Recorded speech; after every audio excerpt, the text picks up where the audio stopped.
Hey guys, this is OddOneGaming. This is going to be another Raid Shadow Legends video. So guys, today's video is going to be, I guess, a showcase, but at the same time you could call it a guide, because I do not think this is so much gear intensive for people that do like a hard Hydra Doom Tower. So basically, if you get to the point where you're going to do the team that I'm going to show, you should be able to do it pretty easily. What team am I talking about? Well, I'm talking about farming the hard Doom Tower on stage 90 of the Celestial Griffin. The reason why I'm farming this one is because this is the best place you can farm in this rotation. Like the Griffin gives you the materials in order to forge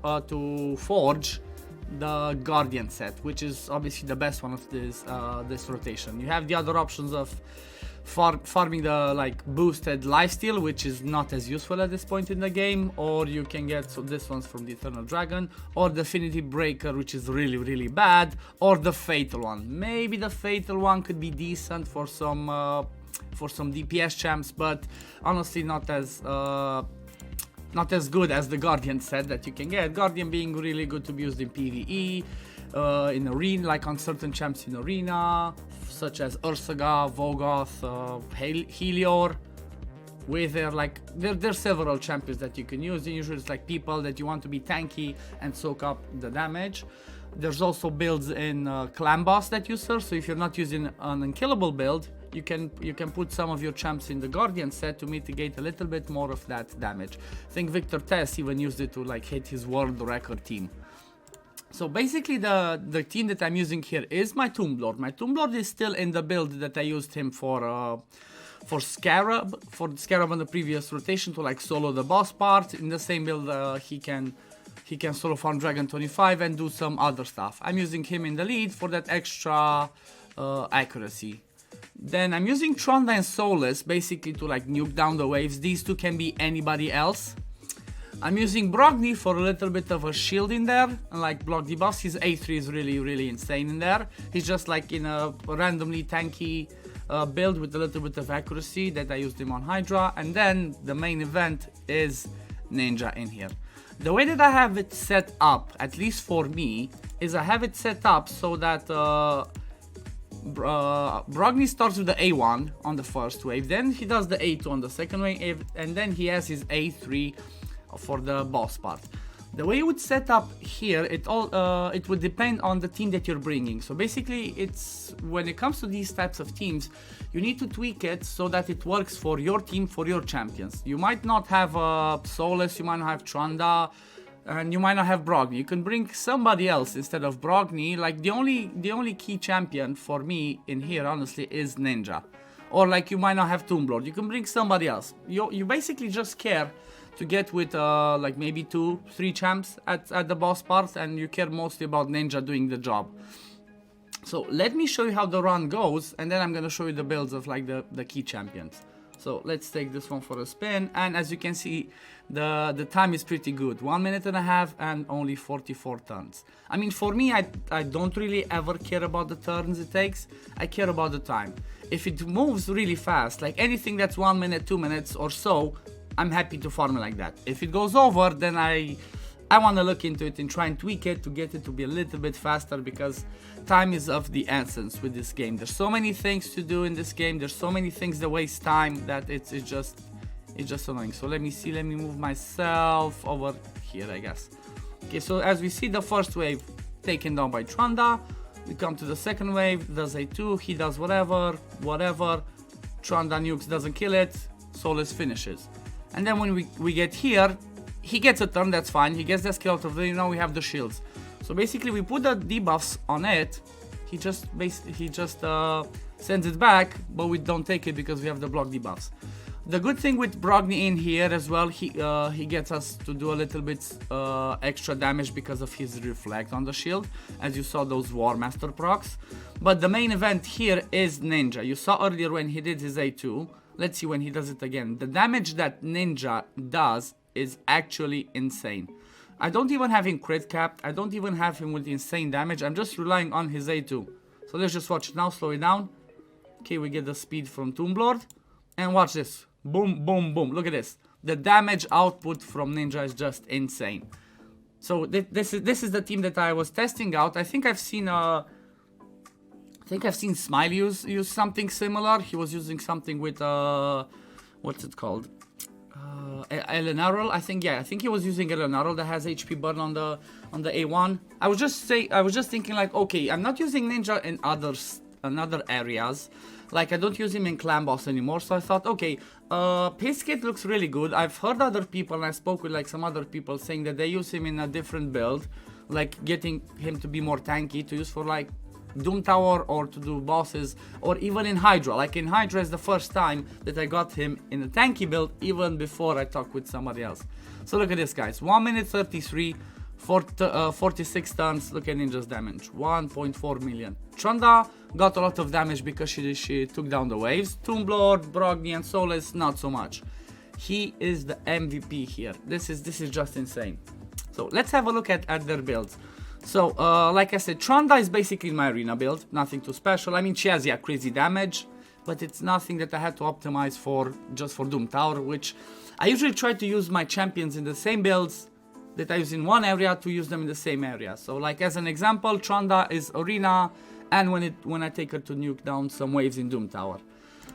Then I have Tombler, my favorite legendary in the game. Basically, Tombler in this region set, he solos the Scarab for me. He can solo the boss part of Faction Wars 21. He can solo the Dragon on 25, and now he helps in Griffin, as well as I used him in what's it called?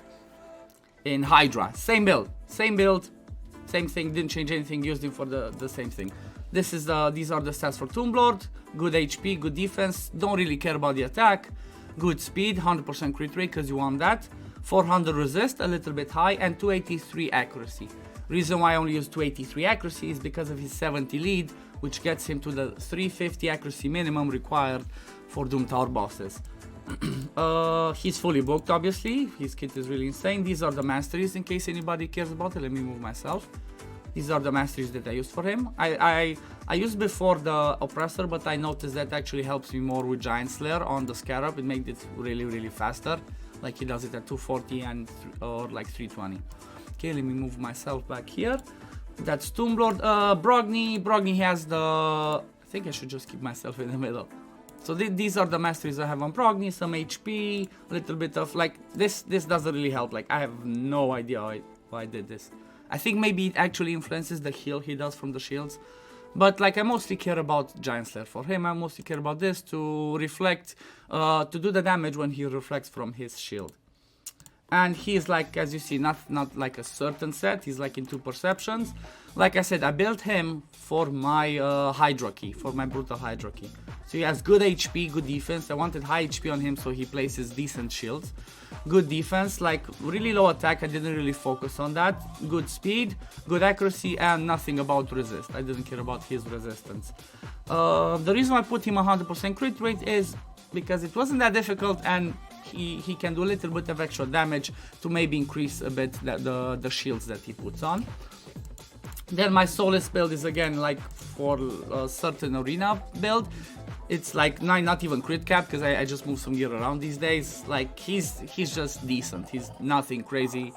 He's not even good. He's just decent. So just like some damage in there. Like I said, Solace can be anybody else that you have to nuke in there. It can be an Ashtalon. It can be a Herdeg. It can be a Magnar. Whoever. Just you need to get somebody to nuke the waves, pass them fast, and then just get back to the to the boss. And now the main event is Ninja. So Ninja is in a regeneration set and a perception set. The reason why I did it like this, like I said, we don't care about his raw damage. We care about him to survive and do a lot of damage on his hail bar. Like this one being on a 3-turn cooldown, and then having the A3 reduce it by 1 turn basically makes him come back to his skill a lot faster. His damage also scales a little bit with his passive, but on the Griffin I don't think it gets to count for a lot. It's the hail bar. This is the main event. Like this one takes down bosses like mad. These are his Masteries. Let me just move myself out of the way. Like these were the Masteries I used for him when I used them in Clan Boss. Like defensive for the retribution, and then War Master for a bit of extra damage. Like, I could reset his Masteries, maybe get him some other stuff to get him to survive more, but I'm pretty happy with it. It works. If it works, why would I change it? Why would I change those? And I mean, in the end, this one helps because we get a little less damage from this one, plus delay death helps us against bosses that have AoE hits, like the Griffin does. So I guess after all, these actually work. Having Life Drinker helps a little bit in case he goes under 50%. And the stats we have on him, so he has 45k HP, 2.6k attack, like I didn't really go for attack, 2.6k defense, this one maybe I could try and get it higher, 203 speed, again I could try and get speed harder, basically no crit rate, don't care about crit damage, it's just from other stuff. 280 accuracy, again I only put 280, you want around 350, but I'm counting on Tomb Lord for the lead. So you always need to try and take into consideration what other champions are you going to take in there, how you can use them, and how will that influence your build. So in my case, like I said, because I'm using Tomb Lord in a certain build, like for Scarab, and taking advantage of his aura that is 70 accuracy in Doom Tower, and I knew I was gonna bring him in here as well, I basically capped everybody else's stats, that instead of having to get 350 accuracy, which maybe might have killed some of my survivability stats, I got him to 280 only, because we're gonna get 70 from Tomb Lord, and that's gonna be 350.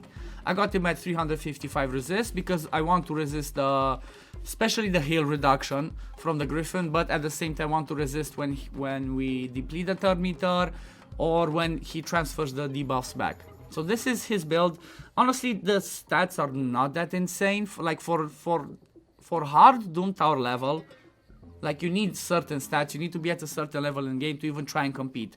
So to get these stats, I don't think it's that crazy. It should be easy for each and every one of you out there to do it.